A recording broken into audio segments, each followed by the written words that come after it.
pyhäkast. Joten freaking pod. Cast sanctize. Podvesse freaking. Cast santo così freaking pod. Kutsal oyuncular. Yani kahrolası pod. ホーリーキャストだからおかしくポッド Holy cast, so freaking pod. 50 Shades Darker. Chapters 19 through 22. Hey, I'm Cherry Doom. It's Turtles. Hello, Chad. So when last we left, we had heard the horrible news that Christian's helicopter has gone missing. My god. And also, Christian is in the helicopter that has gone missing, so it's double bad. Double! It's a possible aircraft accident. He's gonna be like Amelia Earhart. We'll never find him again. It'll be awful. Or will it? The Lindbergh baby? Yeah, the Lindbergh baby. That guy was a plane guy, right? Yeah. Anyway. Yeah, but their baby was kidnapped. Much like to say Christian. it wasn't put in a plane.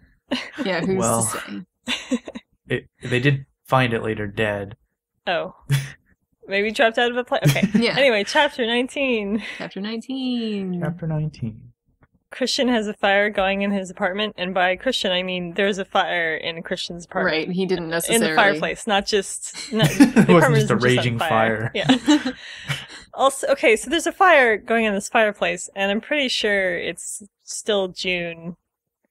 But Anna is cold. Bone-chillingly cold. She stares into the fire and thinks dumb thoughts. I mean, I guess that it's, Seattle, so it's probably wet and cold anyway, but... Yeah. That's probably just for atmosphere. But of her dumb thoughts, one of her dumb thoughts is not that she will not be able to bear music, like the beginning of the book when they broke up. So maybe she actually isn't that upset. Actually, I this... couldn't even bear the fire. I could not bear to see light. My note here says that this thing where she's looking into the fire kind of reminds me about a paper that I wrote. It was a Thomas Hardy poem that I was analyzing, and it was called The Self-Unseeing. I don't know if we care to read it, but do we want to? She sat here in her chair, smiling into the fire. He who played stood there, bowing it higher and higher. Childlike I danced in a dream. Blessings emblazoned that day. Everything glowed with a gleam, yet we were looking away. And sort of the analysis that I gave of this poem, I don't know if it's right, is that the whole poem is about how, like, you're looking into the past, but the past point that you're looking at was you also looking into the past, and you don't see that you are constantly fixated on things that are not the present time. And then let's just keep going through her notes and let's think about that. Anastasia is very fretful, and she thinks to herself, please let the rest of his life not be this short. Which at first when I read it didn't make any sense, because it sort of doesn't make sense. But then I realized what it meant. She's saying, like, because they were saying, like, I want to spend the rest of my life with you, but now he's dead. So, but if he's dead, then like, how can the rest of his life? She's saying, like, I hope this isn't the rest of his life. Like, like, the rest of his life is over now. Like, that was all I got. I want to spend the rest of my life with you. Oh, he's dead. Like, yeah. Right. But it doesn't make sense when you read it, because you have to actually stop and think about it, because it's written very badly. Yeah, that's like a strange thing to say. I agree. That's a good It's also note. free of context in this case. Like, you have to really be invested in everything to, like, get that, I think. Yeah. To go, like, oh, it's so tragic. Anyway. So tragic! So everyone in the whole family, including Kate, Ethan, and Jose, are gathered in the apartment waiting for Christian to show up. There's even a news bulletin on TV, and the news bulletin is, Christian Grey is missing. The worst game in the series, in my opinion. It's just Anna wandering around, solving geography questions. The actual quote is, Christian Grey missing, his beautiful face on TV. It's only been 8 hours, though. Is that enough time for there to be a TV about it? Maybe because he is kind of like a minor celebrity in Portland, or wherever the fuck this series take place. I've already forgotten. I'm trying to remember, like, when Nick Stahl went missing, like, Yeah. How big a deal that was. Did they put his face on TV? I believe so. Okay, well. But I don't know like how far after it happened it was. Yeah. I feel like it's always, like 24 hours is what they always say in the movies as the reason they won't look into this missing child. The cops can do nothing. I suppose, like, since they are basically the richest people in the U.S. or whatever, they can just pay someone to do it. But still, I mean, it is, like, really, really soon. Like, 8 hours for someone to be missing. I know that, like, Christian is also someone whose, like, every move is basically monitored, but... Well, I could see it in the sense of, like, paparazzi being like, oh, big story! Like, and then so maybe the authorities wouldn't be like, oh my god, like, get our best detectives on the case. But they might be like, oh, okay. Yeah, we can put a warning out, but then the rest of everybody else, journalists, would be like, holy shit, what a scoop! And then you get this. I was gonna say, his face is on TV, but is his picture on the milk carton? And then I wanted to know, is that like a real thing that that was done in the past? Like, it's like probably kids on a milk carton? They still do it. I've only... Oh, really? Really? Mm-hmm. I've only ever seen that on TV. I've never had a milk carton with a poor lost child on it. Nowadays, they put like groups of children on there. Oh, I see. Oh my god, I remember seeing one of those when I was like really young. Like I said, I haven't seen it probably in at least 10 years. It's been I mean, they don't do it as frequently because it's sort of outdated. Weird. It's not even just that it's outdated. It's like, I don't even know like what's involved in like making that happen. Like what sorts of meetings have to be had. What's like, the bureaucracy? And stuff like that. What's the bureaucracy involved with putting these children's faces on a milk carton? Anna basically runs a clip show of all the shit that Christian has said to her. Well, and I think she's regretting not agreeing to marry him when he asks. Here are some of the quotes.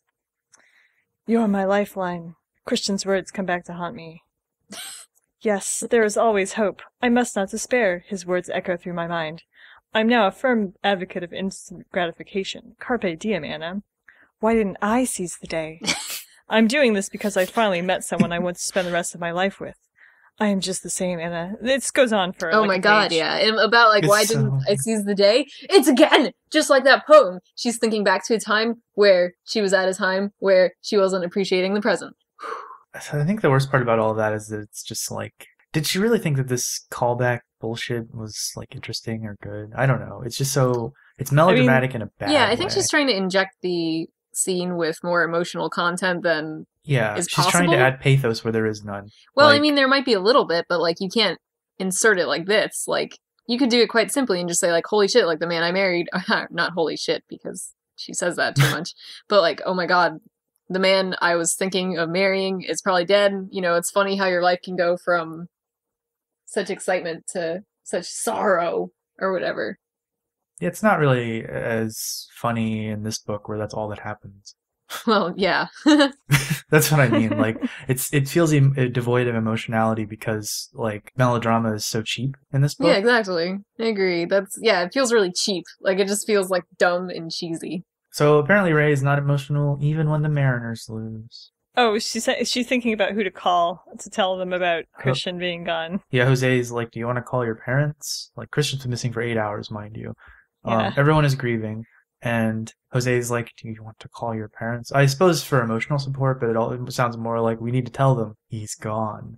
Yeah, this guy you've known for a couple weeks.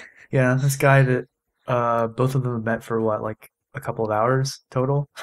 Yeah. Do you think this would have been more effective if they had some evidence, like his plane went down in the whatever mountains and the signal's gone and it would have been a little more convincing, yeah, like to have the characters react this way if, like, rather than just being totally missing, like they found the wreck and his there's chopper was last seen or something like that. And it was like completely taken up by flames. Like there would never be even a body. Like Christian Gray's helicopter was last seen plummeting into the Seattle countryside where it started a horrible forest fire.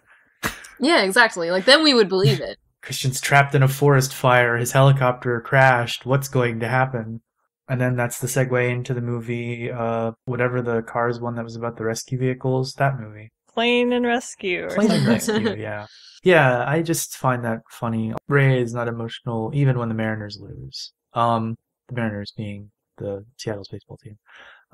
Not just like actual mariners losing at sea or something. No, I thought that was obvious from the context. Ray is also here, being represented again as like the very unemotional man stereotype. The man who only cares about sports. He doesn't even care about sport. That's but even though he cares about sports, he would still never shed a tear over something he cares about. He just quietly continues to stare at the screen, not saying anything. Yeah. Oh, and then not too long after that, Anna thinks to herself, I remember sitting in Starbucks, weighing up my Christian pros and cons. I just find that sentence really funny. Like, with the religion, and then also just like, I don't know, just there's something about the structure that strikes me as hilarious. It's so weird that she chose the name Christian when there's a lot of times where it makes the sentence out of context so strange. What about, like, Xander? I would love Xander. My Xander pros and cons. Like, it wouldn't have that same, like, his Christian her Christian pros and cons. When the original, it wasn't, like, the same sort of weird connotation for Edward in the original fiction. So I wonder why she did this. It still strikes me as weird, even if you replace the name, my ex pros and cons. Like, don't you say, like, Christian's pros and cons? It's like... Oh, like my pros and cons, but then modified by Christian. About Christian, yeah. But it's still like, I don't... I don't... Anyway. But it's fine. Christian shows up 4 pages after he's gone missing. He just walks in the front fucking door. Yeah. Look, okay, and everyone's super relieved, and Anna thinks, look, Christian, all these people love you. Perhaps now you'll start believing it. So Anna has just had this revelation chapter ago or something about how she realizes what Christian needs is unconditional love. And so now she's like saying, see, look, you've got this unconditional love, Christian. You fixed now? Or something? I don't know. First of all, it's sort of weird that she's like, he needs unconditional love when obviously his family is very loving. She's met them. Like, they all seem pretty nice. Why? I guess he's never had like a brush with death this close or something, so now maybe he'll believe it. Maybe, I don't know. But it also seems like he's not the type that would ever believe it, really.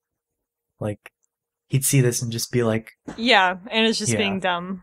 When he walks in, Anna comments that she comments to herself, he's dressed in just his shirt sleeves and his suit pants.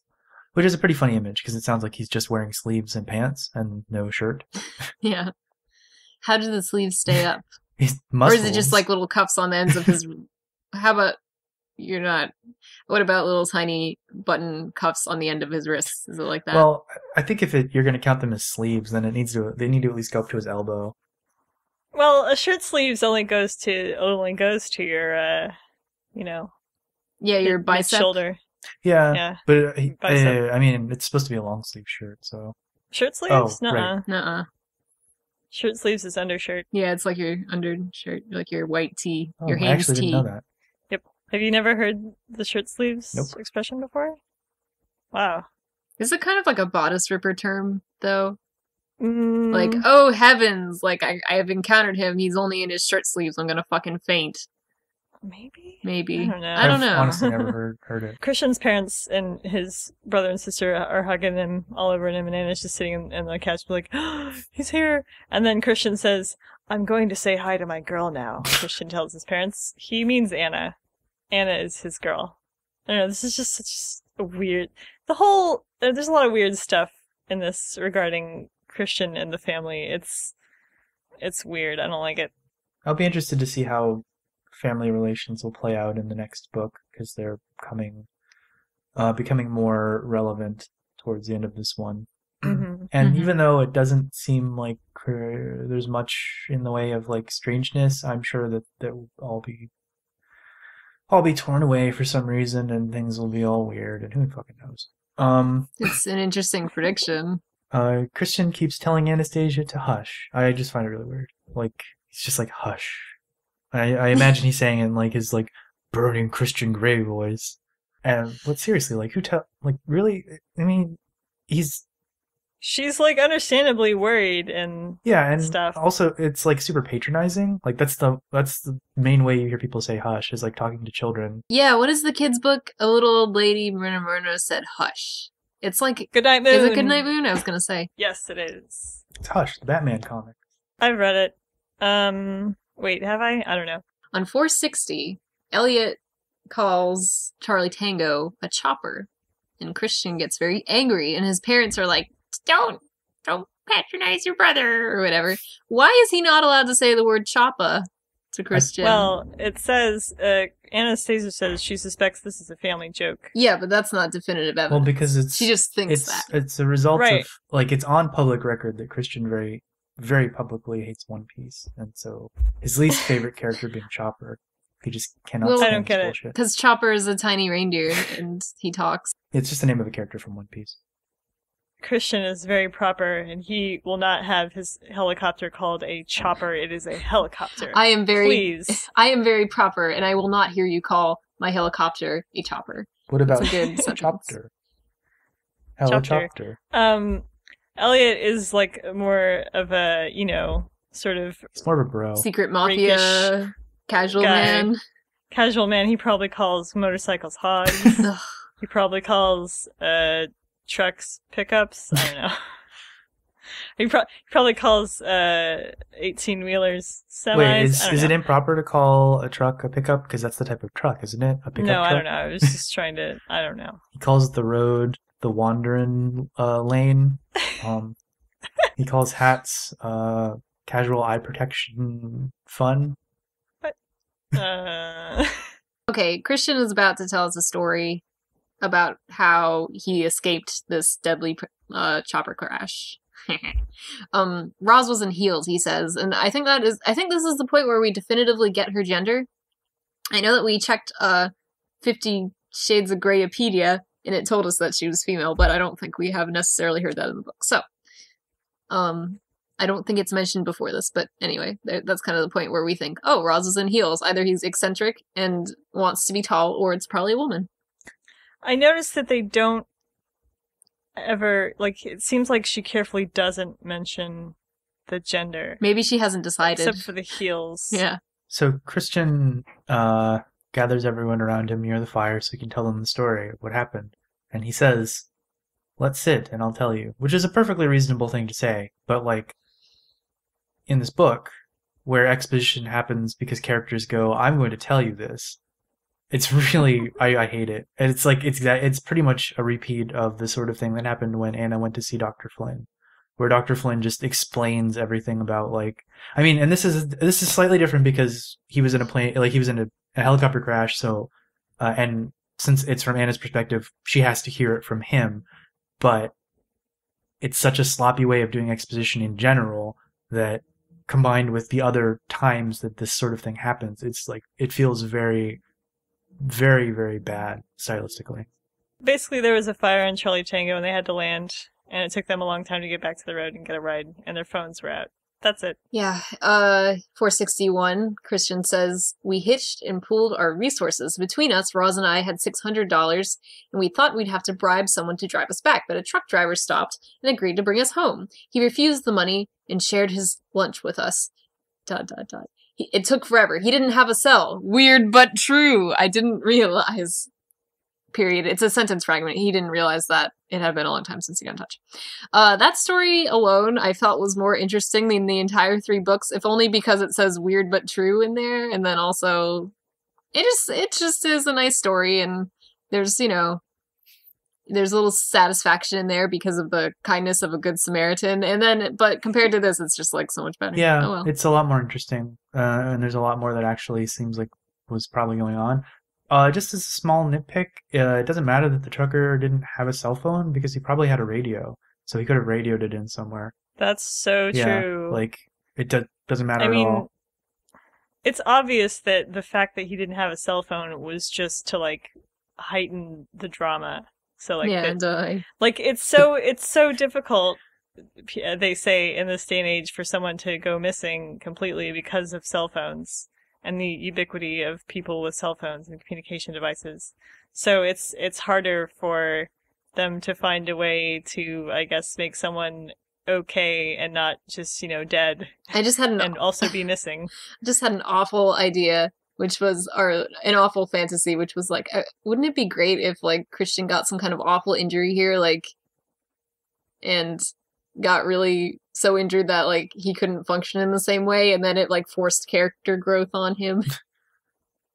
Wouldn't that be great? Like he pulled his doming muscle and it will never recover. No, he just like, let's just say he broke his spine and he has to stay in recovery for a year. Yeah. Plus. Ooh, would Anna stay with him? Yeah, exactly. And then he would like try to dom her, but she would be like, I can't really take this seriously. And he'd be like, no!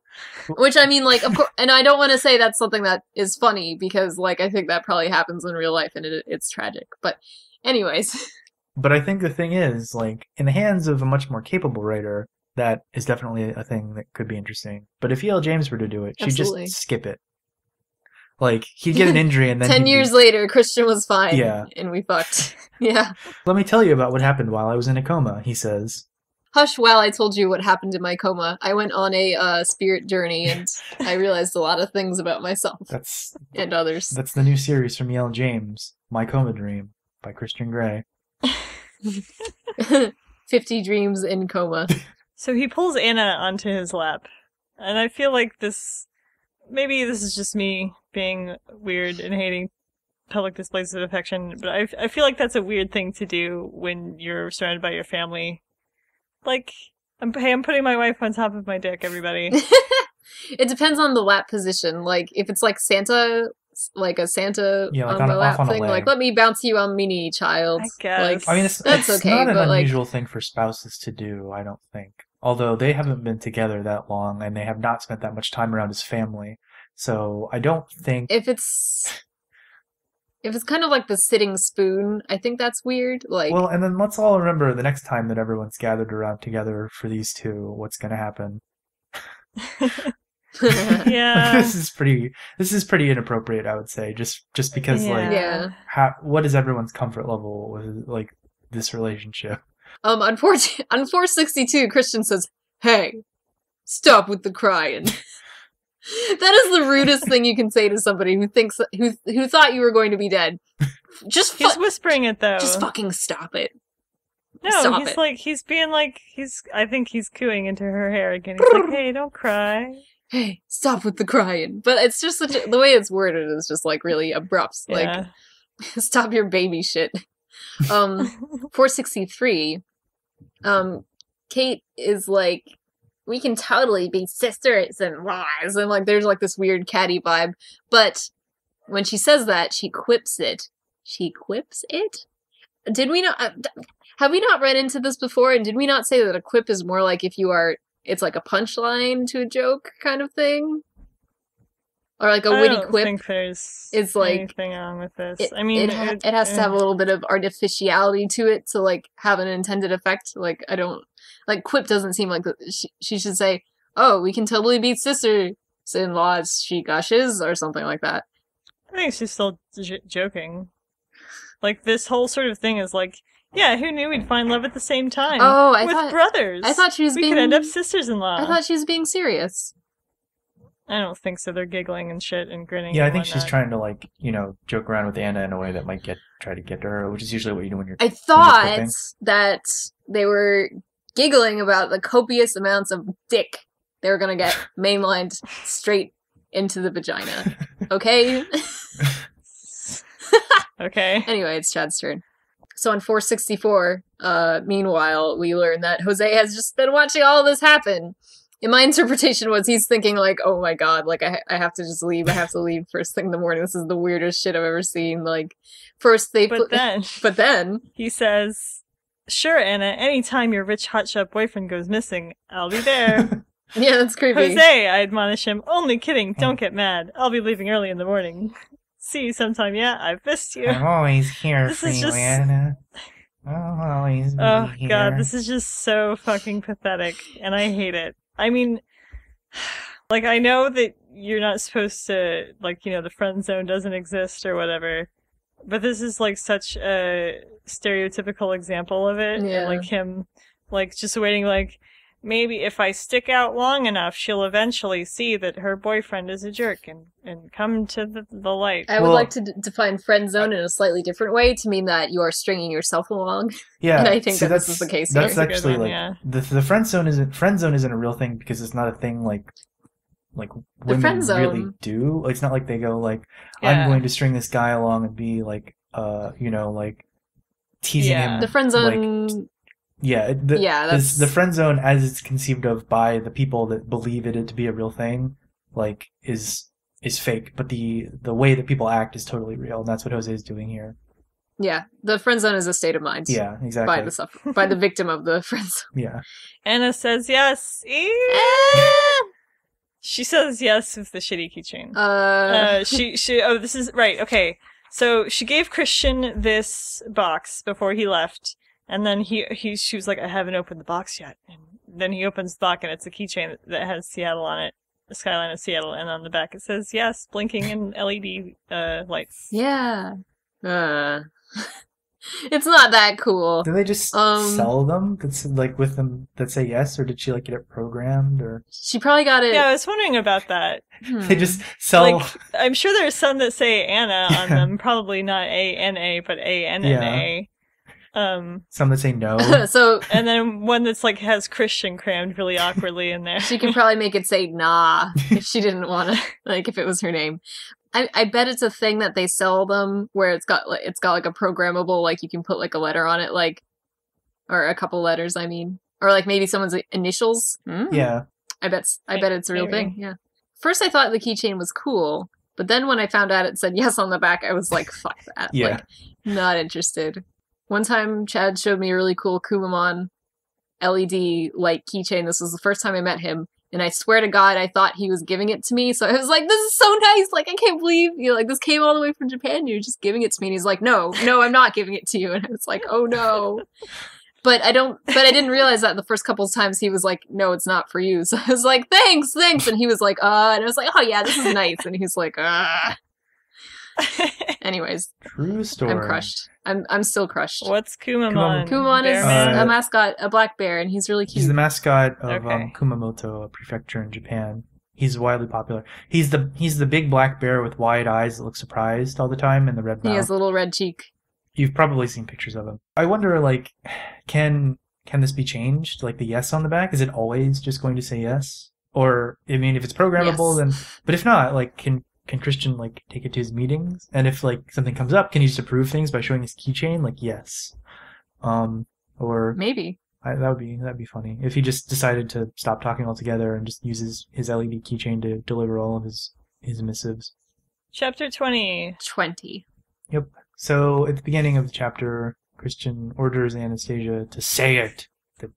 Say yes. That he's going to marry her. He orders her to. He orders softly. His gaze is intense and hot. Okay, so they're all excited over marriage, and then suddenly he takes a moment to talk about the helicopter, and it is revealed that the make and model is a Eurocopter E35, and I meant to Google image. EC-135. EC-135? Oh, what? The times that she chooses to, like, add in the descriptions of actual things, like what they are, aside from, like, food and stuff. Actually, never mind. Forget it. Just go on. Forget it. Anna says that she would have married Christian no matter what his therapist said about him, because she gave him the yes before they went in to see Dr. Flynn. And Christian was supposed to open it on his birthday. So this is like a preemptive, hey, no matter what your psychologist says, even if he says that you're a murderer or something, that you have homicidal tendencies, I still would have married you. I bet she's... So that's a little weird. It is. This is extremely unlikely, but what if she's lying? Like, what if she had the ability to program the keychain remotely? And she just was, like, waiting to figure it out. She could have just reopened the package and, like, been like, beep, beep, beep, and then, like, turned it into, like, hi. No, because he had the package. Oh, he did? Yeah, from he the had the beginning? package. Yeah, that's but the thing. that's why I said, like, remotely. Just, like, Ugh. via, like, Wi-Fi or something. And then she was like, okay, that would be funny. I love you. But then it just came out as yes, because she's kind of stupid. I forget exactly what's happening, but Christian looks hot for some reason. And Anna describes him as looking so unbelievably hot. So we're 2 books in, basically, and E.L.James still can't come up with other descriptions. It's still just Anna at a loss for words going, he's so... And then she just sits there staring into space for a while. Hot.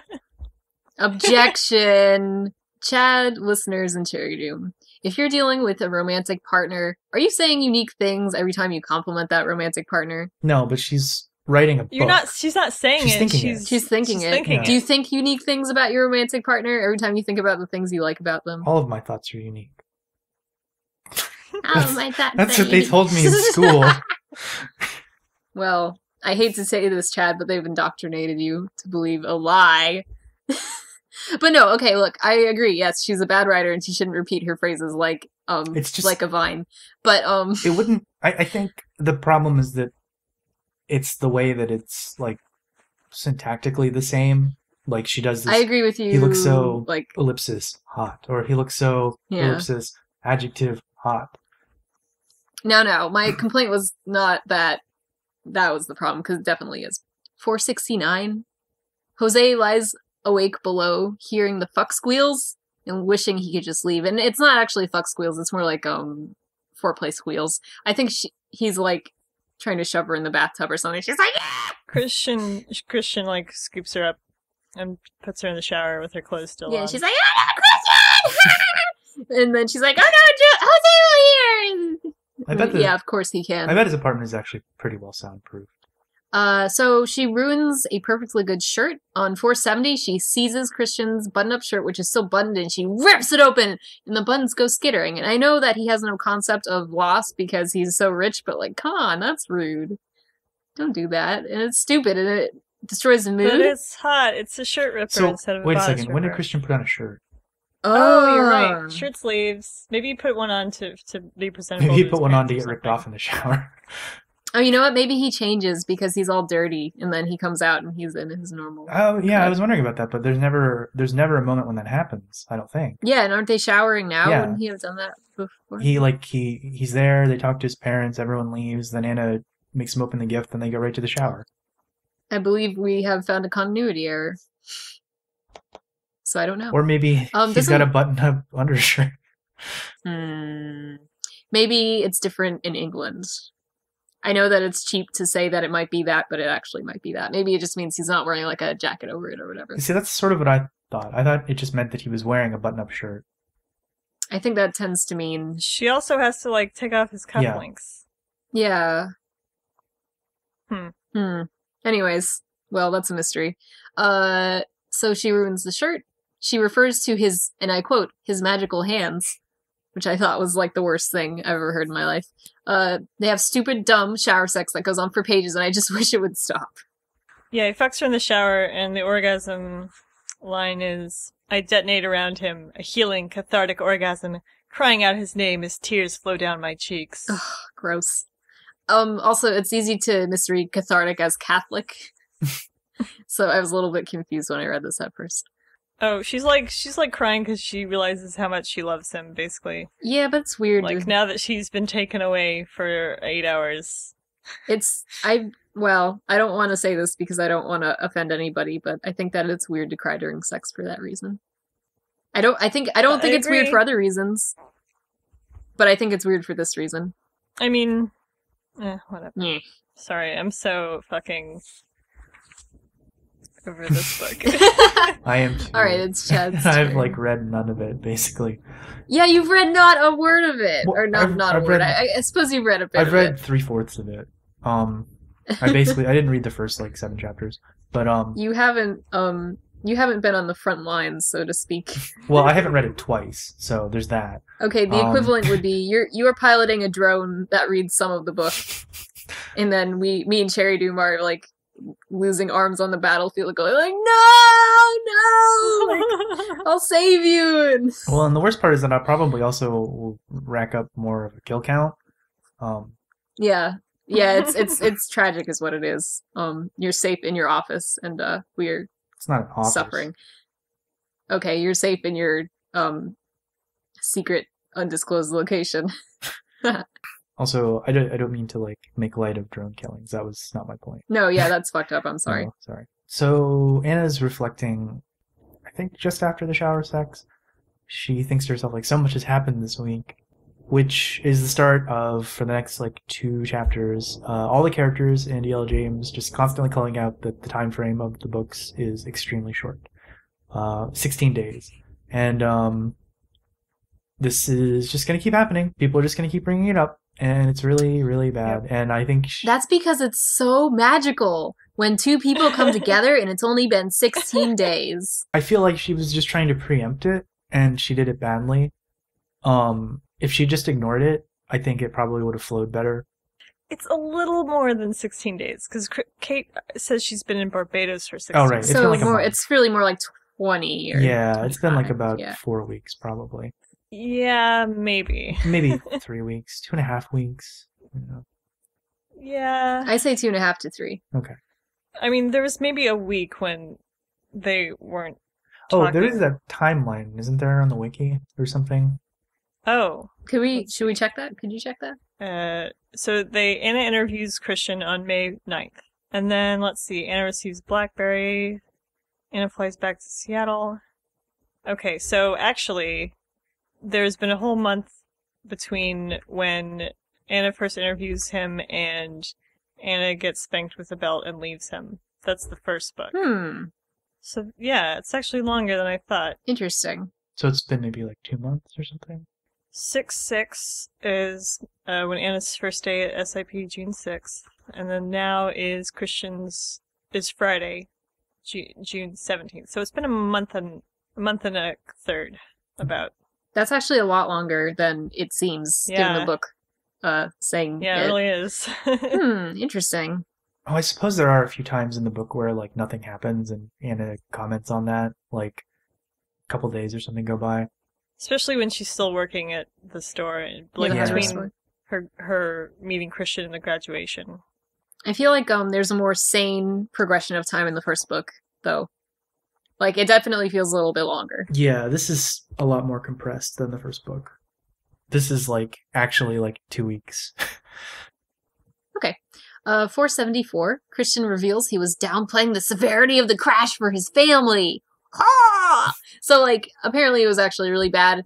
He was making it sound like no big deal. Oh, yeah, we didn't call you. No biggie. But then that makes me wonder, like, what actually happened. There might have been, like, a reason why he didn't call for ages and ages or something. And he's just, like, making it seem like it was no biggie. So, just something to think about. There was, like, a zombie infected with a T-virus in the back of the helicopter. And he can't reveal his secret T-virus experiments. So Christian is talking about the keychain. He says, "This is so neat. The best birthday present I ever had. Better than my signed Giuseppe Di Natale poster." Actually, it's not Giuseppe, it's Giuseppe. Oh, really? Giuseppe. That's not how you spell Giuseppe.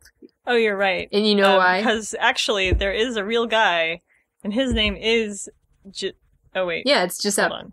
Giuseppe. Yeah, it's Giuseppe. Isn't that how you say it? Or is it Giuseppe? I think it's Giuseppe, but I just don't know. I've never heard Maybe that. it's Giuseppe. I'm sorry. I'm probably wrong. This is from the Winnipeg Free Press. City kickboxer, not that guy in 50 Shades. A Winnipeg fighting champion is 1 degree of separation closer to 50 Shades of Grey protagonist, Christian Grey. 1 degree closer? What does that mean? Like, were they tracking it before? Oh, God. It went from weird to flattering to annoying, Di Natale said Tuesday. I remember the first 10 or 20 people that told me about it. I thought it was interesting. Now it's like every single person that contacts me said, "Hey, did you know you're in this book?" So E.L.James basically ruined this man's life. Yeah, a little bit. I like at the end where he says he started lying extensively about it. It just shows that he's kind of a cool person. If you ask me, should I read the quote or would you like to? He says, "With so many people questioning him about the book, Di Natale has started inventing some of his own stories about how he was included. I tell them it's all based off on my life experience, all the sexy stuff, like when Kramer sold his life stories to Peterman on Seinfeld. I say all that stuff really happened to me, and people say, 'Really?' And I say, 'No, not really. What do you think?' he said with a laugh." That's a marvelous way to deal with it. Next morning, Anastasia's making birthday breakfast for Christian, and Jose gets up and he's like, "Oh, where's Christian?" And as a way of saying that Christian is too tired to get up right now, Anastasia says he's fried while she fries some eggs and bacon for him. And then later, Christian comes in and he's like baring his perfect upper torso at Jose. Like he comes out half naked. He's like, hey, like, Oh god, this is so fucking weird and gross. God, yeah, I still can't stand this fucking like this like awful masculine posturing bullshit that. Yeah, so Christian comes in and Anna thinks, holy fuck, he's wearing only pajama bottoms that hang in that totally hot way off his hips. Haven't heard that in a while. yeah, it's, A lot of yeah. stuff's coming back. And Christian turns to me and smirks as I stare. He's done this on purpose. I narrow my eyes, desperately trying to recover my equilibrium, and Christian's expression alters suddenly. He knows that I know what he's up to, and he doesn't care. God, this is so, like, he's clearly, like, showing, okay, I can't tell if he's trying to affect Anna so that Jose sees how much Christian affects Anna, or if he's just, like, saying, hey, look at me, Jose. I think he's trying to do both. Both. I think he's just trying to be as alpha as possible here. He comes in bearing his muscles. Although when she says that he smirks, I sort of envision like an Andy Samberg's version of a smirk, which is like not a smirk at all. Just makes his face look fucked up. I know exactly what you're talking about, yeah. Okay, so after all this like weird posturing, suddenly they talk, and by they I mean Jose and Christian, they suddenly decide to talk about fishing, and then all is forgiven. Jose has accepted that Christian is the fucker of Anastasia, and so they're now their best friends. Oh yeah, That's it. The fishing. Yeah, that comes Can't back believe. later. It does come back later. Yeah, Yep, okay. that's two guys broing out about fishing. Yeah, so now they're BFFs. And like I said, because Jose has accepted that only Christian will fuck Anastasia, now they're good. Ever. Also, Jose doesn't ever talk to Christian about the fact that he bought his pictures. Like, I know it's also because they're pictures of Anna, and it's like would be awkward, but he doesn't ever say like. Well, maybe they've already extensively talked about it, or at least he's talked about it with Christian's people. No, I mean like he doesn't say anything like an artist might say, where he's like, or like a photographer where he's like, oh, you have all this nice stuff in your apartment, thanks for choosing my pictures or whatever. Like, but he doesn't have nice stuff in his apartment. Also, who cares what Christian says to Jose? well, Yeah, who I cares? only care about what Christian says to Anna. Let's skip to the That's true. fucking. They're talking about fishing. Boring. Skip. Skipperoonie. Oh, these men are talking about baseball. I hate that. I only care about girl things. I mean, I understand when anyways. they turn out fishing because I don't give a shit either. So it's as mentioned before, it's Christian's birthday. Anna gives him another present. There's so much gift giving, and like Anna's not rich, so she gives him all these like he gives her like a car and a laptop and stuff, but she gives him all the thoughtful gifts. Just like me. Christian tears off the packaging and gazes in surprise at the box. Charlie Tango, I whisper. He grins. The box contains a small wooden helicopter with a large solar-powered rotor blade. He opens it up. Solar-powered, he murmurs. Wow. Okay, now watch closely, Anastasia. I'm going to reenact what happened for you. Just throws it on the ground. Stomps on it. I thought this was a cute gift, but they're making way Sorry. too big of a deal of it. But it is really cute. It is a pretty cute gift. I guess. But, like, none of these things are useful. No. I mean, I know that that's not, like, the metric by which a gift is good. Especially when you're giving something to someone like Christian Grey. I Like, suppose. Yeah, you're right. but, I mean, like, as far as, like, innocuous gifts go, I think it's actually pretty nice. Alright, fine. Although I think that they're overplaying the helicopter a bit, just because it's like I don't know. She's already given him her plane. How many aircrafts can you give him, Anna? All of them. Tiny aircrafts. Okay. She just gives him a real aircraft next time. What was what was the next gift? The next gift was, it also gives him a bunch of his own shit. He fishes out an eye mask, some nipple clamps, a butt plug, his iPod, his silver gray tie, and last but by no means least, the key to his playroom. So like, Anna's like, okay. Her gift to him is like, you want to play? He asks softly. Yes, I breathe. For my birthday? Yes. Could my voice sound any smaller? For your birthday, I want to be tied up nipple clamps, get my ass and vagina reamed while we listen to an iPod and I can't see. Like, I guess that's nice, and I guess in the context of the book, that's really cool. But it just seems, I don't know. It feels goofy. I'm sorry. It is a little goofy, and I know it's like not like a super faux pas thing to like say, hey, here's a symbolic gift of your own things that I stole from your house. Yeah, it's not like too unacceptable, but I mean, it's cute, but I don't think it was something that you would do after knowing someone for a month. Yeah, and I feel like it's like giving somebody lingerie like giving your husband your lingerie and being like, it's for you or something. Like, I think those gifts are dumb.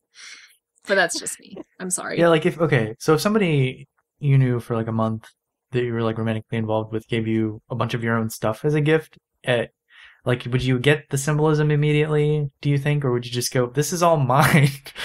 Like, because he's pulling them out one at a time. So he pulls out a mask he knows is his, nipple clamps he knows are his, a butt plug, his own iPod, his own tie, and then finally the key to the playroom, which is actually what ties everything together. Yeah, but then it's like, but when you finally get the tie together thing, it makes more sense. Because surely you've gotten the kind of gifts where it's like, this makes no sense. This is mine. This makes no sense. This is mine. This makes no sense. This is an additional thing that I don't own, but I'm still confused. And then you pull out the thing that ties it all together. Like, Yeah, there's my iPod. I was wondering where that was. Yeah, and then you pull out a key to your own house, and you're like, what is this? And then you have to think about what the key is for, and you're like, oh, why didn't you just yeah, but like, say something? You have to think about what the key is for. It doesn't. You don't think it has like a little red rabbit's foot on there, like red room? Yeah, that key he probably knows that. Yeah, he probably knows. This is for the fuck room. It says it's got a little I would LED have light to, on it. Like, if someone gave me the key to my apartment, I'd be like, is this the key to my apartment or my parents' house? I have no idea because they look identical, and I make the mistake all the time.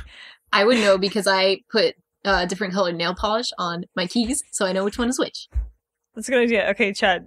Christian is looking at the card that was included with this gift, and it says, apparently, that Anna wants Christian to do rude things to her, and he looks up and is like, do rude things to you? And I just wonder, like, obviously she actually wrote that, but she seriously wrote that? Like, Anna seriously... Yeah, I'm surprised they didn't, like, disclose what exactly she wrote. Yeah, I'm assuming she actually just wrote, like, I want you to do rude things to me in, like, a private note, which also is, like, an extremely British way of putting it. Like, oh, we're gonna go off and do rude things. Christian doesn't tip. Yeah. Anastasia. He doesn't tip. He leaves without saying anything. He doesn't clean up after himself, and then he's abusive to the help. Yeah. But yeah, I just imagine it's something like, dear Christian, please do a rude thing to me, love Anna. Dear Christian, please wean my ass and vagina. Winky face. Oh, and and the final sentence of this chapter repeats another batch of E.L.James's favorite, like, arousal things. Let me... Well, it's not actually the last sentence. The last sentence is, finally! Oh, right. You're like, its desire races slick and hot through my blood as my insides tighten with hungry anticipation. Finally! Chapter 21. Jesus, book is over 500 pages. Okay, there's a butt plug quote. Anastasia, these objects. He holds up the butt plug. This is a size too big. As an anal virgin, you don't want to start with this. We want to start with these. With this, sorry. He holds up his pinky finger, and I gasp, shocked. Fingers? There? That's pretty much, that's true. I mean, you definitely you don't want to go whole hog at first. I was gonna say, of course it's true. Like, you're about to shove, like, a huge, like, anal vibrator into your butt, but the thing that shocks you is that he wants to use his tiny pinky finger. I mean, I can sort of understand that. Like, you can, some people I'm sure can imagine, like, a foreign object rather than someone else's fingers as, like, just as a gross out factor. I need to poop on them! Yeah. Yeah, exactly. now I understand. Okay. But still. So, he also says they have to use different clamps. These are adjustable jewel clamps. They're actually pretty cool, and they're, quite pretty. They're basically like these little keyhole shapes, sort of, like with a circle at one end and then two prongs coming up. and there's a little it's a little ring that goes around the two prongs, and you slide it up the prongs, and so the further up you slide the ring, the tighter the clamps go. Yeah. So you can adjust how tight they are.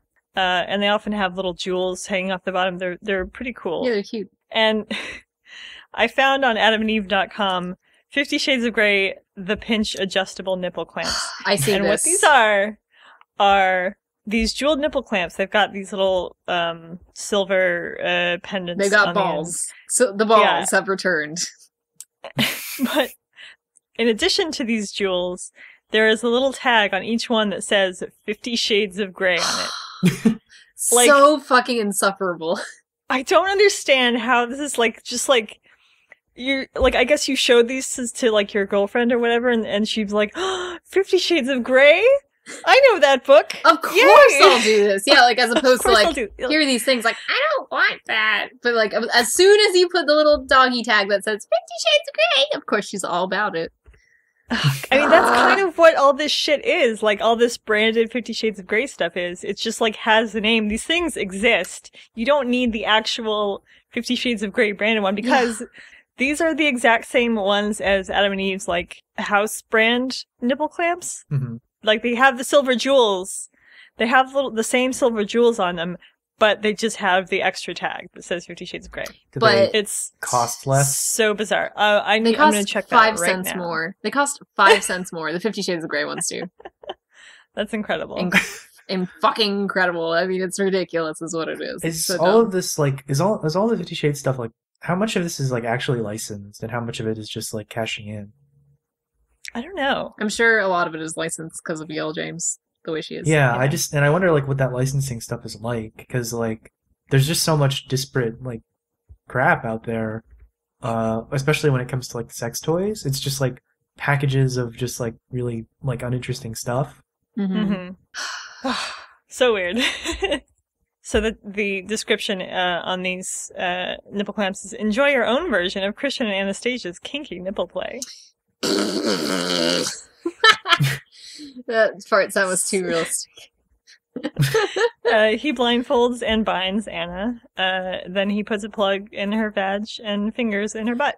The way that I read this scene was like, what? There's like a vibrator in my vagina. Like, are you serious? Like, whoa, that's so kinky. I'm surprised they haven't used vibrator before. I'm shocked this. also. But I guess this is more toy heavy than stuff they've done in the past. Yeah. Like, that's all been mostly like just Christian putting places of his own. Yeah, putting his own stuff in places. This is just so goofy. I mean, like the inclusion of a vibrator, and like they don't use it as an anal vibrator, which I might maybe be able to understand because it's not quite so accepted in normal sex. But like, holy shit, fuck! You put a thing that's battery powered near my vagina. Like, it's just so dumb. I can't get over it. I hope my point is becoming clear. And I don't just seem like I'm screaming about a vibrator. What I'm yelling at is that this is considered like not conventional. It's pretty fucking conventional. I want to make love to you, he says, gazing down at me, his gray eyes burning with bright, loving sincerity. Softly in the background, a familiar voice starts to sing, "The first time I ever saw your face, and his lips find mine." Right. And then it skips. As I tighten around him, finding my release once more, Christian unravels my arms, my head thrown back as he calls out my name. So yeah, they just skipped that whole sex scene, which was kind of nice, I guess. But They did. I was gonna have somebody read the... they did just have a sort of a sex scene, but now he skips Yeah. Christian's orgasm. Doesn't she... If you're a woman reading this book, you are more invested in the female orgasm, perhaps? So, like... I mean, she's already had one. Yes, and she's already had so one. now That's my the point. next one. So it's basically as though they've already done I the guess deed. so, yeah. But then you get another, which, whatever. One of her orgasms sounds like she's actually just being a plane instead, because she, like, yeah. I'm suspended high above a wide, wide ravine, and I'm soaring, then falling giddily at the same time, plunging to the earth. I can hold on no more, and I scream as my body convulses and climaxes at the overwhelming fullness. And my body explodes like Charlie Tango. I'm Yeah, nothing that's what but I was about to sensation say. everywhere. It just now occurred to me that that's like, not in the book. It's just like when the helicopter crashed. Oh my god! Sometimes I wonder when orgasms are described if, like, people are just sort of putting a bunch of phrases together. Yeah. Yeah, I think people Like, just try a to... lot of times when I do it, I'll write, there was a tightness, all the muscles contracted, and then there was an overwhelming euphoria. Right. Because, I mean,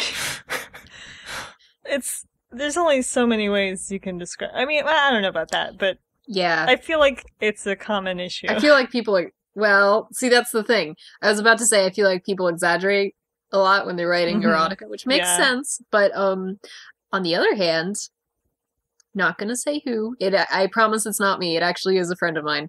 She is, she has synesthesia, and apparently, like, she did have an experience that was a little bit more like this. I hope she never listens to this podcast. I'm so sorry. And then Anna cries out, "Arg! Arg! Arg! Arg!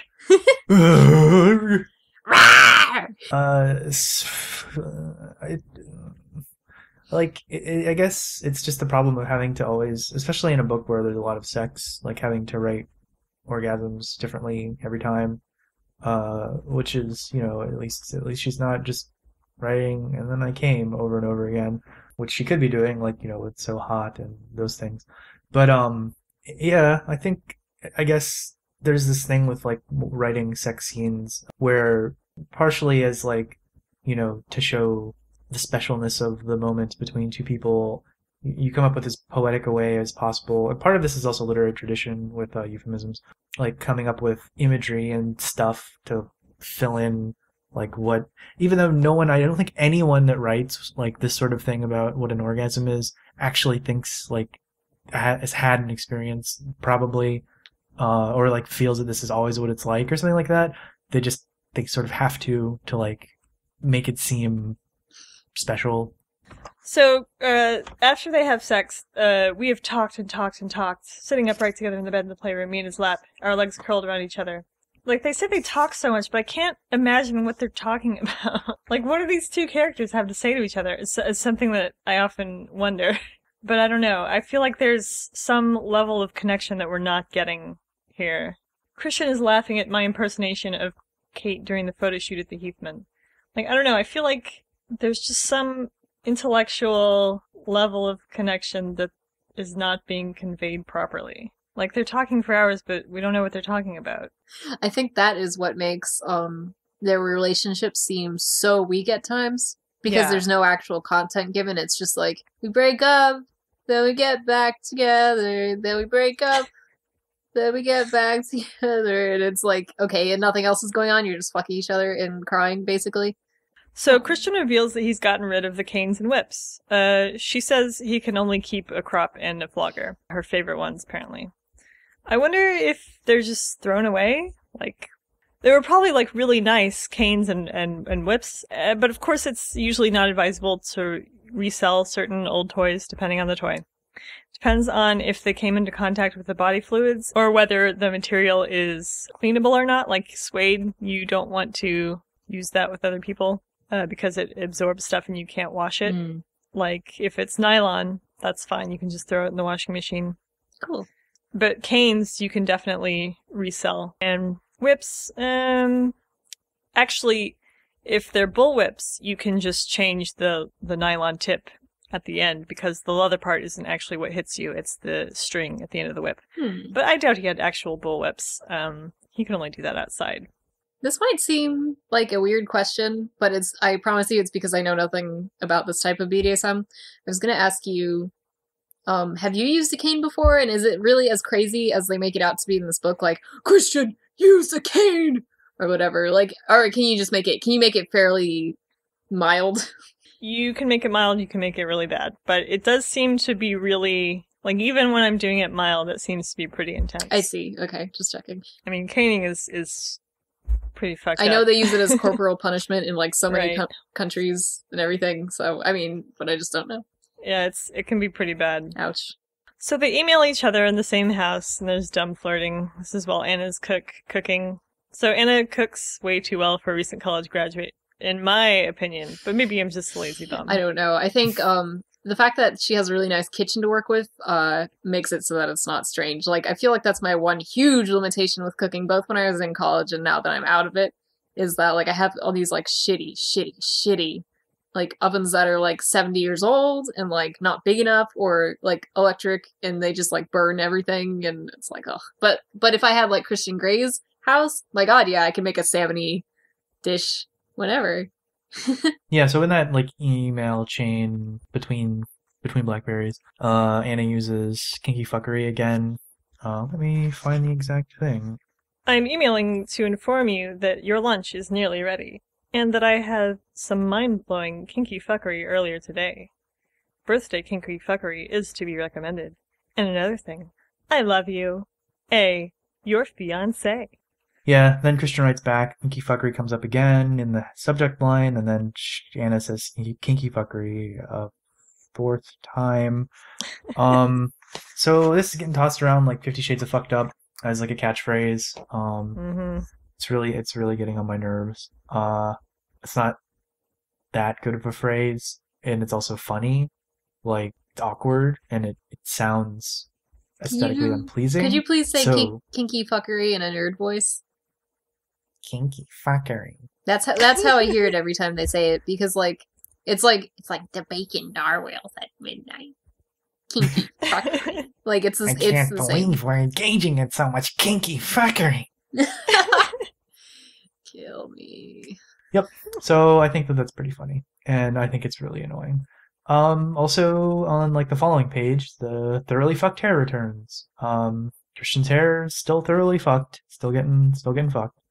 He says, that dress is very short. You like it? You look fantastic in it, Anna.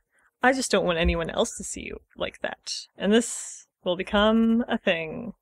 It's been a thing a little bit, but it will become even more of a thing in the next book, and it is so shitty.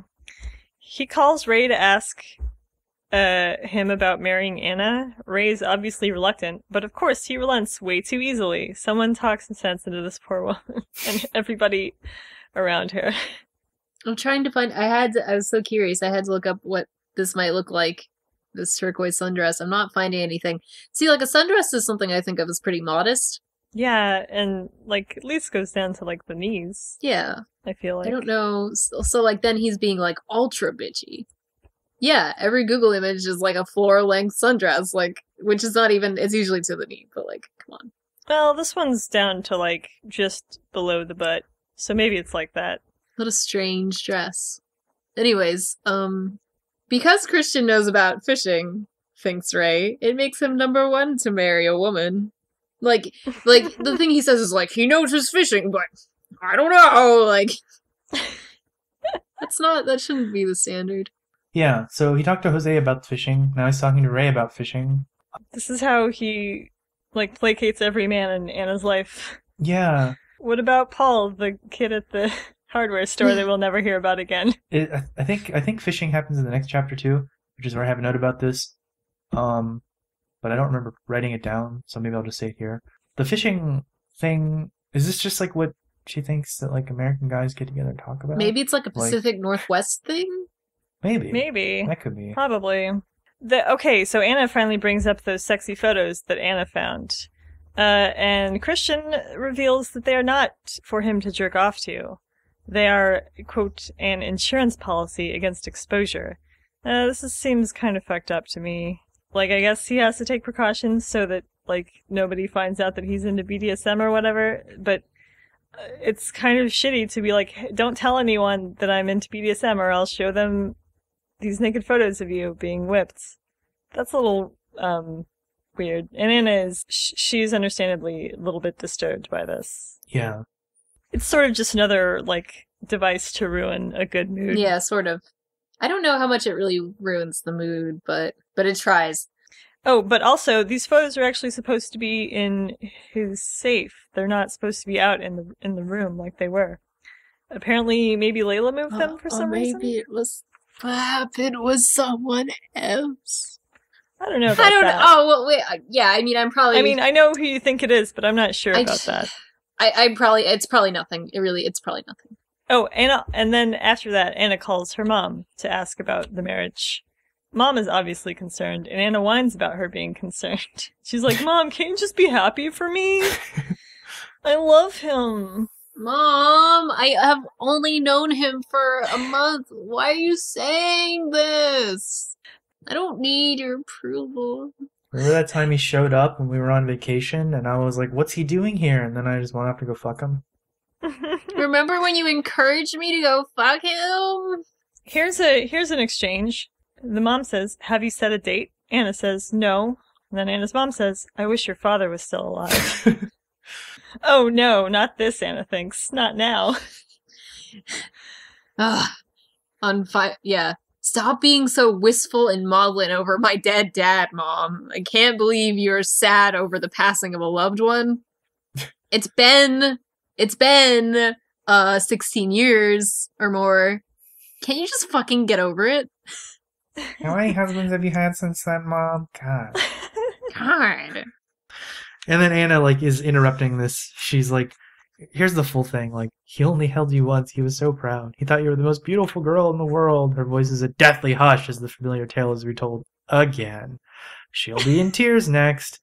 I know, Mom. And then he died. She sniffs. It's just like if you're reading it with, like, the way that it's probably going off, it's really funny because Anna's being so, like, blasé about, like, I've heard this a million times, Mom. I know he's dead. But she's, like, obviously still upset about it. But then also, if you're reading it just, like, as you're reading the book, it's just like, and then he died, because that's how it's written. Yeah. So, pretty much, whichever way you read it, it's pretty funny. Anna says, "I stand in front of him, feeling 50 shades of foolish." My only comment there is like, I don't know, 50 shades of foolish. Like, this salmon is 50 shades of delicious, my dear. These shoes are 50 shades of uncomfortable. I should have gone out in flats. Like, fucking stop it. What I'm if- 50 Shades of tuckered out. What if that was, like, all of the book? That'd be a much better book.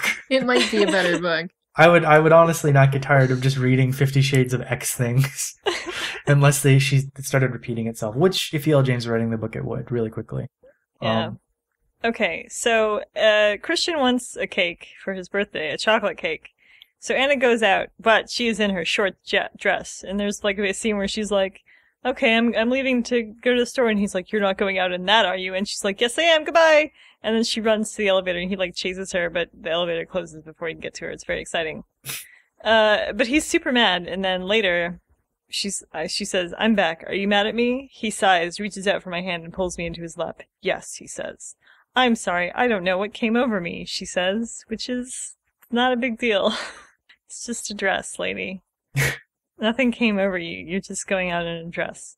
But then Christian says, "Me neither. Wear what you like." So that's nice. Except that he won't keep that view. Yeah. Are there any views that he keeps throughout this book, this series? Is there anything that doesn't... He's a big jerk. I mean, that's not a view, true. I guess. Yeah. But Anna belongs to him alone. Maybe, probably that. Yeah. And then he says, "Besides, this dress has its advantages." And then they fuck in the office. So, and then Anna bakes him a cake, and then they go to Grey Manor for the birthday party. It seems like a really long day. Like I guess they just haven't been doing anything but just hanging around the house, and Anna's been cooking all day. But, yeah. He has a cake right before he goes off to his party, where presumably he'll have more cake. Yeah, I don't know if he actually eats that cake. So then they skip to the party. And at the end of the chapter, Kate appears. "You two, I want to talk to you," she snarls in her "you better not fucking mess with me" voice. I glance nervously at Christian, who shrugs and decides to humor her as we follow him and her into the dining room. "What the fuck is this?" she hisses and waves a piece of paper at me. Completely at a loss, I take it from her and scan it quickly. My mouth dries. Holy shit. It's my email response to Christian, discussing the contract. Chapter 22. Chapter 22. So Anna is pissed, and Kate yeah. is pissed about this. She found it in Christian's jacket that he left at Anna's place. And so she's like really freaked out about this, and Anna has to do damage control. Yes. This is a funny and also very strange scene. I think that this is really weird for Kate to do. We should maybe... What do you guys think? Does Kate... Is this like a justified reaction for what she's found? I think that it is not. Especially since she doesn't have any of the idea. She doesn't really know about any of the other stuff that's going on that, like, is, like, legitimately very bad. All she finds here is, like, and, like, correct me if I'm wrong, I believe it's Anastasia's response to Christian's contract where she's, like, negotiating with him. So she's like, no exercise. I'm too lazy for that. And, like, caning? No way. Like, so why should that read as, like, something that you need to violently confront someone over? I think that this is maybe supposed to just be, like, show how unacceptable this lifestyle is to the rest of the world and why it has to be a secret. I see. Because it can so easily be confused with abuse. Even when it actually is abuse in this, situation. I was gonna say, this particular section, that email doesn't smack of abuse. Right. Like, Yeah, I'm confused about which email this is supposed to be. Like, I'm almost certain we can. I think the contract is attached to it. Yeah. And then Anna's responses are also there, so like all of it basically is there. Oh, okay. So the contract, and then Anna being like, well, I don't know about caning, and definitely no gags or whatever like that. Right. And then Christian printed that out and brought it to her apartment to discuss it with him. So Kate is just screaming about the fact that this is BDSM. She has no evidence that he actually did any of this stuff to her. I think that the contract part of it might be what's weird. Like, yeah. You know, BDSM is one thing, but like when you have it in a serious quote-unquote 24/7 situation, then it seems way more intense and not as acceptable and like weird, as opposed to just, you know, like a little bit of spanking and silk scarves and blindfolds and whatnot. So I think that's what she's reacting to. But is that justified? I think what Kate is reacting to here is what she sees as like Christian trying to control Anna, which is what he was trying to do, but granted, the BDSM relationship. But doesn't Anastasia's explicit consent happen in that email? Like, doesn't she say like, "Oh yeah, more of this," like for any of those things? She seems to think that Christian has like brainwashed Anna. Yeah, okay. That's that would what be different. That's what I'm getting to, is that she thinks like Christian is like somehow altering Anna's very being, I guess, away from like pure innocent Anna or whatever. Because he's a concrete elemental. He alters her being. Like, instead of just being pure concrete based, she's now got rocks and sand mixed in, and that shit, not cool. Christian's reaction to all this is like, did you tell anyone? And Kate is like, no! And he's like, okay. And he takes the email from her, kneels down to the fireplace, takes a lighter, and burns the printed out email in the fireplace. I could not get over how funny that is. Like, because if anything, it's like, it is a purely symbolic act. Like, that email still exists.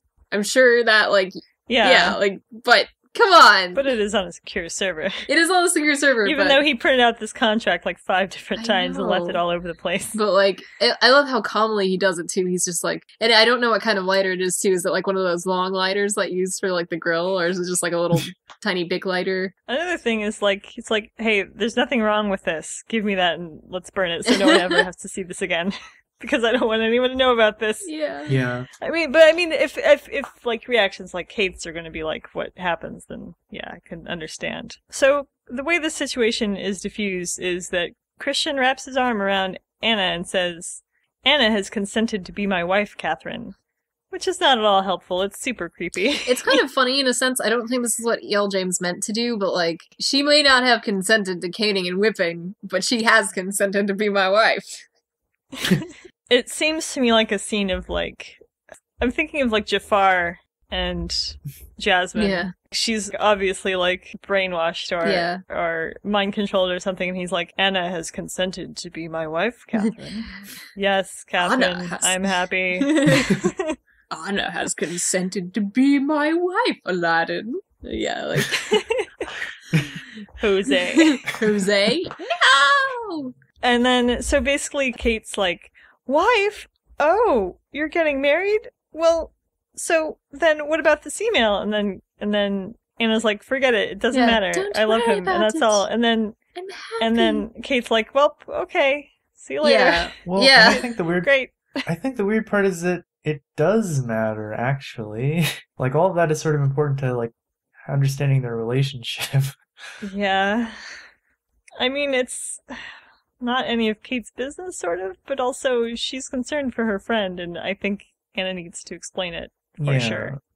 But I feel like if she tried to explain it, Kate would be like, "That's fucked up." I agree. Like, I don't know how to gauge Kate's reaction because one, Kate is operating without a full picture, which obviously she would never really have in most cases. But then two, she was rifling through Anna's things, and because she's a fucking I don't know. awful, It's nosy really person. it's sort of a weird thing. I think this is one of those situations where you can just say everyone's wrong and nobody was right. Yep.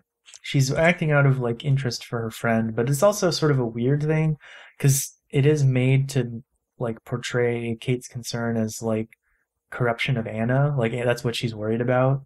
Like that her friend is suddenly drifting away from her in a way that she doesn't like. Actually, if you break it, not good. If you break it down, it's a problem of control with both Christian and Kate. Yeah. Yeah, it's really weird. Yeah. There's a classic E.L.James chapter ending for chapter 21 and a classic E.L.James conflict resolution right at the beginning, within the first like 2 pages of the chapter. It's not, it's like 2 pages, isn't it? Yeah, pretty much. Elena is at the party. Oh no. Oh no. How could Why they invite is she her? here? That woman, Mrs. Robinson. Then Gretchen materializes with champagne. Oh no, everybody who likes Christian is here. No. Also, like, a girl that they mentioned once. I think her name is Lily or something. Yeah. That is Mia's friend who wants to fuck Christian. And Anna immediately refers to her as like in some like hostile way, even though like they've never met, right? Pretty much. I mean, well, I think Lily was sort of rude to Anna, maybe at the masked ball. Oh, but it was very, very brief. I see. She doesn't need to be here except to again reaffirm that Christian is desirable. Christian announces to everybody that Anna is going to marry him. This seems like it might be a little bit manipulative. Like he's making it public, so it's getting harder and harder for her to back out if she changes her mind. Yeah, it's so kind of awkward for Christian to be like, "Hey, everybody, I didn't tell Anna that I was going to tell everybody this, but we're getting married." Yeah. Yeah. I didn't ask her if it was okay. Like, Anna is very, very okay with, like, telling everybody immediately. Her mom and dad and everybody here. Yeah. Which, I don't know, maybe she's just, living the lady dream, quote unquote, of getting married as soon as possible. As soon as possible to and an ultra-rich locking man. down a man. Yeah. Ugh, okay. Oh, and so, like, everybody who loves Christian is there and is crestfallen. Like, Anna looks at the faces of Gretchen and Elena and Lily and, like, gloats. Lily, who is standing beside Mia, it looks crestfallen. Gretchen looks like she's eaten something nasty and bitter. As I glance anxiously around at the assembled crowd, I catch sight of Elena. Her mouth is open. She's stunned, horrified even. Like, she doesn't look at anybody else? Nope. Who might be happy? Pretty much all of the, like, relationships in these books eventually, like, boil down to some sort of power conflict. Yeah, it's weird. Even for Anastasia, who, like, whatever. So this is right after the announcement. Christian, like, really quickly kisses Anna and then says, like, soon you'll be mine. And Anastasia replies, Anna says, I am already. And then he mouths legally at her. Like, when I read it, it sounded to me like, and soon you'll be mine, legally. Gross. And it's just like, it's just so weird and possessive. And he's just like, because he's saying like, you'll legally be mine. I will own you. Yeah, that's. Well, that is not really how marriage is supposed to work. Well, it used to. I mean, yeah, right, but not anymore. No. Now it's supposed to be like an equal partnership, not a. No way. I've locked down this family. They're beholden to me, and also I've paid the father the appropriate dowry. Yep.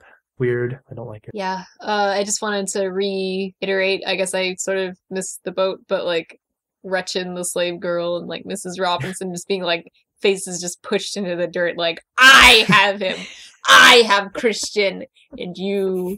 I was just imagining, like, what if everybody that Anna had encountered that was like really into Christian while she was around showed up, like her entire graduating class? Yeah, just like all the can gay be like, guys and all the women. Oh no! Yeah, there's this collective moan.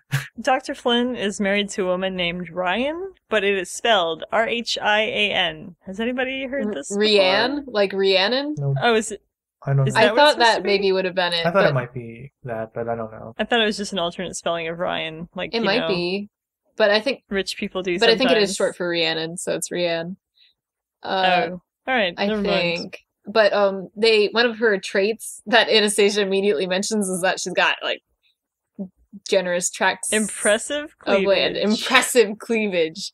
And then Dr. Flynn is like, Christian sure bold a googly, and then Christian awkwardly What? explains that it is a cricket analogy. Yes.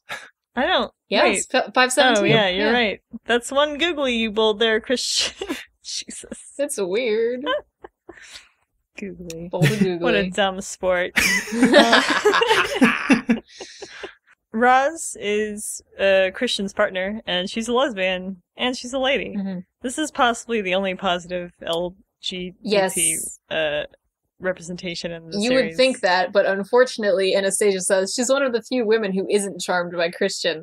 Therefore, she's giving the context for her being gay, that she's like not attracted to a hot, Not threatening. Yeah, she's not threatening, and that's like I feel like it's so mean. You're using like a lesbian person to qualify your hetero experience with other women. It's like, oh, it's really gross. Mia corners Anna to try to get Ethan to date her. Actually, she collars her in the hallway. How will this affect the marriage? Oh, hey! Like, collars her like a sub. Oh, yeah. Yeah. Claims her as her own to show My everybody. God. This is my sub. I put my collar on See, it. and Ooh, that's actually interesting. something I want to. That would be way better. Would it not? But that is actually something I suddenly realized we should talk about. So Christian has never collared Anastasia, and I thought that was like a quintessential part of the dom sub experience. I mean, it's not for Yeah, everybody. I mean, obviously it's for not, certain but- sects of it. Oh, really? And I don't know, maybe it's just not something that E.L.James knows or gives a shit about. Yeah, she must just not know. Because I feel like that's so common. Or she might associate it with pet play specifically. Yeah, but it's- which she maybe doesn't want to get into, even though it's not. It's not. Yeah, it's like really classic. It can be, but it's not. It's like just it's basically like a wedding ring or a class ring. Yeah, it's just like a. to your sub to be like, hey, this one's mine. Yeah, exactly. I think it's interesting. I feel like that's like a pretty conventional BDSM thing, and she just did never. Yeah, do it. and like that's usually like a pretty big important step Yeah. in the relationship, and like in fan fictions and stuff like that's like a really hot sort of thing. Like, hey, Yeah, like I finally give it over to you and completely. Right, Yeah. the symbolism and all that is really powerful. I think in real life too. I'm surprised. Yeah. So, but now Mia's done it to Anna, so I just don't know. But actually, she wants to date Ethan because that's how that's how it goes. All these people meet each other. They have to gotta pair up. pair up perfectly. She won't, but he won't because they'll be siblings a lot, and he thinks that's weird. At least someone is resistant to this shitty matchy Yeah. incest bullshit. I mean, I still think that this is a perfectly normal thing to get repulsed over. If I was dating like my sister's boyfriend's brother, I would be freaked out by that. I wouldn't like that. I feel like it's too. The only way it like maybe would be okay is if like we were all getting married at the same time, and then that's weird too. No, that's way creepier. No, sorry, that's not what I mean. So like if we had our courtship independently, and like I was in like Arkansas and my sister was in like Florida, and she married her boyfriend and I married my boyfriend, and then we all got together at the Christmas party, I think that's okay. But I don't think if you all live in the same city, like, it's gross. I don't know. I don't like it. It's weird, but Yeah. not illegal or anything. No, it's not illegal. And it's worth mentioning that like it was way weirder in Twilight, which is of course what this is copying, because like they were all, like ostensibly related until they found out like that they weren't. Like, well, they knew from the beginning that they were all foster I'm sorry, kids. to the main character protagonist, she thought that they were all. Well, no, she knew, but eventually No. she knew. She didn't know at first though. I'm pretty sure that like when they were introduced, Oh. as like when they all walked in the So- cafeteria, they were like, "Oh, those are the Cullens. They have tons of foster children." Yeah, but you wouldn't want all your foster kids to be dating each other. That's fucking weird. I No, don't it know. is. Come on. I mean, depends on when they were adopted, Assuming young. Because they're teenagers. but they weren't. They were vampires. But they weren't. They were vampires. It was okay in the end. But I'm just saying, like, on principle, that seems kind of strange. Yeah. It is strange. That's why everyone was like weirded out by them at Well, there you school. go. But I don't know. Anyway. I didn't actually read the books. Okay, so Anastasia, after she's talking with Mia, she's like, I'm going to have to contend with this for the rest of my life. People liking my hot man who's so sexy, and then badgering me about the fact that he's super rich. I can't believe it's such a problem. Like, no, it's not. What a small fucking price to because pay. I think someone's like, oh, you really bagged a pile of money, huh? You really bagged. And so Anna's like, oh, I'm gonna have to deal with this forever. Yeah. People can't believe that I just like him because he's so great to me. Right, and she has no rebuttal, like, actually I work for myself, or anything like that, like, or like, I believe in prenups, or like, because she doesn't. I'll narrate. I take another sip of my martini, and I'm about to follow her, Kate, when I am stopped in my tracks. Elena breezes into the room, her face taut, set in grim, angry determination. She closes the door quietly behind her and scowls at me. Oh, crap. Anna. She sneers. I summon all my self-possession, slightly fuzzy from 2 glasses of champagne and the lethal cocktail I hold in my hand. I think the blood has drained from my face, but I marshal both my subconscious and my inner goddess in order to appear as calm and as unflappable as I can. Elena? My voice is small but steady, despite my dry mouth. Why does this woman freak me out so much? And what does she want now? I would offer you my heartfelt congratulations, but I think that would be inappropriate. Her piercing, cold blue eyes stare frostily into mine, filled with loathing. I neither need nor want your congratulations, Elena. I'm surprised and disappointed to see you here. She arches an eyebrow. I think she's impressed. I wouldn't have thought of you as a worthy adversary, Anastasia, but you surprise me at every turn. I haven't thought of you at all. I lie coolly. Christian would be proud. Now, if you'll excuse me, I have much better things to do than waste my time with you.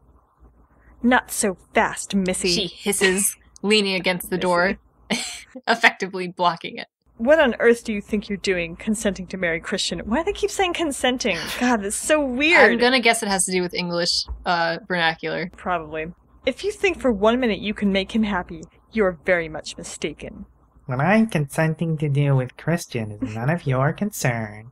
I smile with sarcastic sweetness. She ignores me. He has needs you cannot possibly begin to satisfy. She gloats. What do you know of his needs? I snarl. My sense of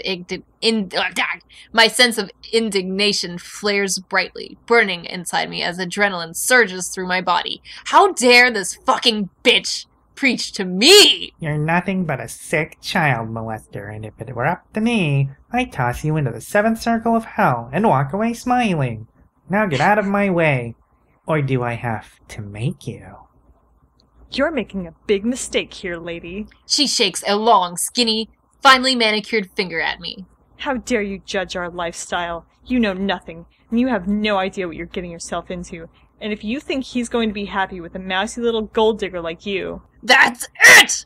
I throw the rest of my lemon martini in her face, drenching her. Don't you dare tell me what I'm getting myself into. I shout at her. When will you learn? It's none of your goddamn business. Hold on a sec. She gapes at me, horror-struck, wiping the sticky drink off her face. I think she's about to lunge at me, but she's suddenly shunted forward as the door opens. I'm going to read Christian if he comes up, and he will. Christian is standing in the doorway. It takes him a nanosecond to assess the situation. Me, ashen and shaking, her soaked and livid. His lovely face darkens and contorts with anger as he comes to stand between us. What the fuck are you doing, Elena? He says, his voice glacial and laced with menace. She blinks up at him. She's not right for you, Christian. She whispers. What? He shouts, startling both of us. I can't see his face, but his whole body has tensed, and he radiates animosity. How the fuck do you know what's right for me? You have needs, Christian. She says, her voice softer. I've told you before. This is none of your fucking business! He roars. Oh, crap. Very angry Christian, all in caps, by the way, has reared his not-so-ugly head. People are going to hear. What is this? He pauses, glaring at her. Do you think it's you? You? You think you're right for me? His voice is softer but drips contempt, and suddenly I don't want to be here. I don't want to witness this intimate encounter. I'm intruding. but I'm stuck. My limbs unwilling to move. Okay, Chad's gonna switch narration because Anastasia has no more lines. Okay. Okay. Elena swallows and seems to draw herself upright. Her stance changes suddenly, becoming more commanding, and she steps toward him. I was the best thing that ever happened to you. She hisses arrogantly at him. Look at you now, one of the richest, most successful entrepreneurs in the United States. Controlled, driven, you need nothing. You are master of your universe. He steps back as if he's been struck, and gapes at her in outraged disbelief. You loved it, Christian. Don't try and kid yourself. You were on the road to self-destruction, and I saved you from that. Saved you from the life behind bars. Believe me, baby, that's where you would have ended up. I tell you everything you know, everything you need. Christian blanches, staring at her in horror. When he speaks, his voice is low and incredulous. You taught me how to fuck, Elena, but it's empty, like you. No wonder Link left. Bile rises in my mouth. I should not be here, but I'm frozen to the spot, morbidly fascinated as they eviscerate each other. You never once held me. Christian whispers. You never once said you loved me. She narrows her eyes. Love is for fools, Christian. You should read that now that Chad's narrating. So, but then suddenly, because there are more characters than people, and because Christian's mom just fucking stepped in. This is what she we're says. We're switching around again. You'll be able to figure it out. You'll figure it out. Get out of my house. Grace's implacable, furious voice startles us. 3 heads swing rapidly to where Grace stands on the threshold of the room. She is glaring at Elena, who pales beneath her Saint Tropez tan. Time seems suspended as we collectively take a deep, gasping breath. Can we all do that? 1, 2, 3. And Grace stalks deliberately into the room. Her eyes blaze with fury, never once leaving Elena until she stands before her. Elena's eyes widen in alarm, and Grace slaps her hard across the face, the sound of the impact resonating off the walls of the dining room. Take your filthy paws off my son, you whore, and get out of my house. Now! She hisses through gritted teeth. Elena clutches her reddening cheek and stares in horror for a moment, shocked and blinking at Grace. Then she hurries from the room, not bothering to close the door behind her. Phew, what a scene. Quite my God. Quite so the confrontation. So you see why I wanted us to do it, and I'm sorry that it was Yes. such a clusterfuck, but that's so necessary. Shit hits the fan like fucking crazy. Like, Elena is so over the top evil. She calls Anna an adversary. And then she literally says, love is for fools. Yeah. Love is for fools. Yeah, so Christian's mom overhearing all of this, like, my God. Like, you've been molesting my son since he was 15 years old. Drama, Bahama. So Anna runs away to Christian's bedroom, and then Christian arrives and says he's totally done with Elena. Problem solved! Yep. Yeppy! That was, everybody handled it in a very adult way. Wowzers. Yeah, especially Anna. Well, I'm thinking maybe his mother Throwing a finally drink and finding shit. out and interrogating him about this will bring home the fact that it was fucked up and not a fun coming of age, totally fine thing. And just as a side, but a very important aside, I really hate it when somebody needs affirmation from, like, everyone else you know before they believe something that you're saying. Much like Christian would not fucking listen to Anastasia about this. And he wouldn't seek any other kind of input on it, which to me means he knows that he was wrong, but doesn't want to, like, cop to it. Then they're, like, walking off across the lawn. Let me see if I can find this line. They're going to the boathouse for some reason. Christian is taking her. And Anastasia's recalling the last time they went to the boathouse. Boathouse Yeah, sex. he was going there to Fuck her. to administer punishment Yeah. for crimes against him. And she recalls that he was really angry. And he says, Anastasia, I'm always really angry. Like Bruce Banner in the Avengers. Or anytime. Grey Hulk. So, He's Grey Hulk. Ah, yes. Okay, so they go to the boathouse, and it's filled with flowers! And he says, Christian murmurs, it's also full of hearts. you wanted, no, you see, you wanted hearts and flowers, he murmurs. You have my heart, so here are the flowers. Barfo! Beef bar. It would have been better if he Wow. had filled it also with hearts. Like, just like cow sheep hearts. You hearts said or you wanted something, hearts and flowers. You said you wanted hearts and flowers. Well, here they are. I found some pig hearts. Okay, and then here's the last line of the book. I will always be his, and he will always be mine. We've come so far together. We have so far to go. But we are made for each other. We are meant to be. But wait! But it's not. But there's another page in here. Oh my god. Yeah. The cigarette end glows brightly in the darkness as he takes a deep pull. He blows the smoke out in a long exhale, finishing with 2 smoke rings that dissolve in front of him. Pale and ghostly in the moonlight, he shifts in his seat, bored, and takes a quick shot of cheap bourbon from a bottle wrapped in shabby brown paper before resting it back between his thighs. He can't believe he's still on the trail. His mouth twists in a sardonic sneer. The helicopter had been a rash and bold move, one of the most exhilarating things he's ever done in his life. But to no avail. He rolls his eyes ironically. Who would have thought the son of a bitch could actually fly the fucker? He snorts. They have underestimated him. If Gray thought for 1 minute he'd go whimpering quietly into the dusk, that prick didn't know jack shit. It had been the same all his life. People constantly underestimating him. Just a man who reads books. Fuck that. A man with a photographic memory who reads books. Oh, the things he's learned. The things he knows. He snorts again.